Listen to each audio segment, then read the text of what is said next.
हमारे YouTube channel पे हार्दिक स्वागत है और उम्मीद करती हूँ आपको हमारी पुरानी जितनी भी वीडियो हैं वो है सभी आपको पसंद आई होंगी। और कार्तिक मास में जो हमारी कथाएं चल रही हैं पौराणिक और अध्याय जो चल रहे हैं वह आपको सभी पसंद आए होंगे। आज हम छठे अध्याय को शुरुआत करने से पहले एक कहानी पढ़ते हैं। वृंदावन में एक संत के पास कुछ शिष्य रहते थे। उनमें से एक शिष्य मंदबुद्धि का था। एक बार गुरुदेव ने सभी शिष्यों को अपने पास बुलाया और सबको एक मास के लिए ब्रज में अलग अलग स्थान पर रहने के लिए आज्ञा दी। उस मंदबुद्धि को बरसाने में जाकर रहने के लिए कहा। मंदबुद्धि ने बाबा से पूछा, बाबा मेरे रहने खाने की व्यवस्था वहाँ कौन करेगा? बाबा ने हंसकर कह दिया कि राधा रानी। कुछ दिनों बाद एक एक करके सब बालक लौट आए, पर तो वो जो मंदबुद्धि बालक था वह नहीं आया। बाबा को चिंता हुई और 2 मास हो गए मंदबुद्धि बालक नहीं आया। जाकर देखना चाहिए। बाबा अपने शिष्य के साथ सुध लेने के लिए बरसाने आ गए। बाबा ने देखा कि बाहर एक सुंदर बालक बहुत सुंदर भजन गायन कर रहा है। बाबा ने सोचा क्यों न इन्हीं से पूछा जाए। बाबा जैसे ही उनके पास गए वो उठकर बाबा के चरणों में गिर गए और बोला, आप आ गए गुरुदेव? बाबा ने पूछा, ये सब कैसे? तुम कैसे ठीक हो गए? शिष्य बोला, बाबा आपकी ही कहने से किशोरी जी ने मेरे रहने खाने पीने की व्यवस्था की और मुझे ठीक भी कर दिया, जिससे मैं भजन भी सीख गया। बाबा अपने शिष्य पर बरसती किशोरी जी की कृपा को देखकर बहुत ही अत्यंत प्रसन्न हुए। मन ही मन सोचने लगे कि मेरे शब्दों का मान रखते हुए ही मेरे मनुष्य पर आपने अपनी सारी कृपा उड़ेल दी कृष्ण जी। इसीलिए कहते हैं गुरुदेव की बात को गिरिधर भी नहीं टाल सकते। जय श्री राधे। अब हम कार्तिक मास का छठे अध्याय की कथा पढ़ते हैं। जी बोले, जब 2 घड़ी रात बाकी रहे तब तुलसी की मृतिका वस्त्र और कलश को लेकर जलाशय पर जाएं। कार्तिक में जहाँ कहीं भी प्रत्येक जलाशय के जल में स्नान करना चाहिए। गर्म जल की अपेक्षा ठंडे जल से स्नान करने से 10 गुना पुण्य होता है। उसमें 100 गुना पुण्य बाहरी कुओं के जल में स्नान करने से होता है। उससे अधिक पुण्य बावड़ी में और उससे भी अधिक पुण्य पोखर में स्नान करने से होता है। उससे 10 गुना झरनों में और उससे भी 10 गुना पुण्य कार्तिक में नदी में स्नान करने से होता है। और उससे भी 10 गुना पुण्य वहाँ होता है जहाँ 2 नदियों का संगम हो। यही नहीं, कहीं 3 नदियों का संगम हो तो वह पुण्य की कोई सीमा ही नहीं होती। स्नान से पहले भगवान का ध्यान करके स्नानार्थक संकल्प करना चाहिए। फिर तीर्थ में उपस्थिति देवी देवताओं का क्रमश अर्घ्य आचमन और अर्घ्य देना चाहिए। एक समय भगवान कृष्ण कमल जैसे नेत्रों वाली श्री सत्यभामा जी से कहने लगी कि मैं धन्य हूँ और मेरे माता पिता भी धन्य हैं, जिनके मेरे जैसी कन्या उत्पन्न हुई, जिसके पति आप भगवान हुए। आप 16,108 रानियों में से सबसे अधिक मुझे प्रेम करते हैं। जिस कल्प वृक्ष की पृथ्वी के लोग बात तब नहीं जानते वह मेरे आंगन में लगा हुआ है।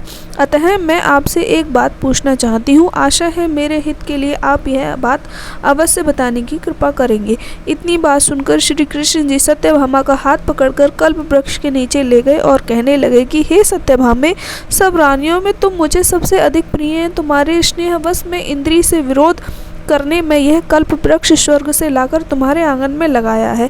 अब तुम मुझसे यदि गुप्त से गुप्त बात भी पूछोगी तो भी मैं आपको बतलाऊंगा। सत्यभामा कहने लगी कि हे स्वामी, मैं पहले जन्म में मैंने ऐसा कौन सा पुण्य काम किया था जिससे मैं आपकी अर्धांगिनी बनी और गरुड़ पर बैठकर आपके साथ इंद्रादि लोगों में भी जानी जाती हूँ। पहले जन्म में कौन सी किसकी कन्या थी, आप मुझे विस्तार पूर्वक कही। भगवान कृष्ण कहने लगे कि हे सत्यभामे, तुम विस्तार पूर्वक सुनो, मैं सब सुनाता हूँ। पहले सतयुग में के अंत में मायापुर में अत्र कुल के में वेद तथा शास्त्रों को जानने वाले देव शर्मा नाम का एक ब्राह्मण रहता था। वह सूर्य भक्त का बहुत ही पौराणिक भक्त था तथा रात दिन अतिथियों की सेवा करता था। उसके कोई भी पुत्र नहीं था, परंतु बड़ी आयु में उसने एक कन्या उत्पन्न हुई जिसका नाम गुणवती था। देव शर्मा ने चंद्र नामक अपने एक शिष्य के साथ अपनी कन्या गुणवती का विवाह कर दिया।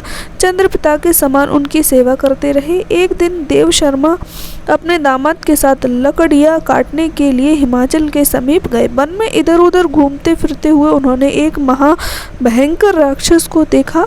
उसको देखने में वे दोनों भागने में असमर्थ हुए और दोनों उसके हाथों से मारे गए। परंतु उस क्षेत्र के प्रभाव और अपने कर्मों के कारण हमारे दूतों द्वारा विमान में बैठकर हमारे लोक को प्राप्त हो गए।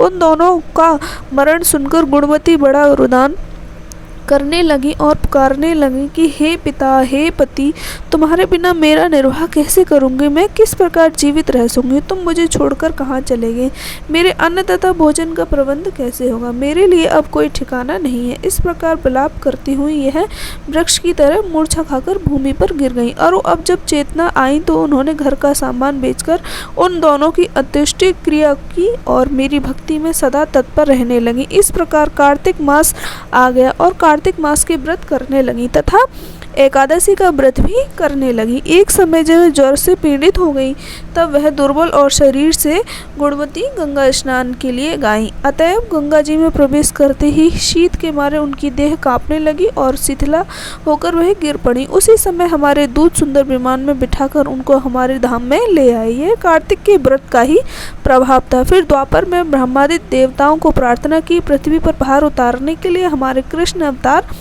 लिया। और तो उस समय हमारे से ही सब देवगण यादव बन और तुम्हारे पिता देव शर्मा सत्यजीत हुआ, चंद्र शर्मा अक्र हुए, तुम गुणवती सत्यभामा हुई। कार्तिक के व्रत प्रभाव से तुम्हारी हमारी प्यारी हुई और तुमने अजन्म तुलसी के वृक्ष का पालन किया। इसी से तुम्हारे आंगन में कल्प वृक्ष है। कार्तिक में तुमने दीपदान किया, इसी से तुम्हारे घर में लक्ष्मी स्थित है। जो कार्तिक मास में तुमने व्रतादित्य किया था उसी से तुम हमारी अर्धांगिनी हुई है। जो कोई कार्तिक मास में व्रतादित्य करता है वह तुम्हारे समान ही प्रिय होता है। कार्तिक महात्म्य छठा समाप्त।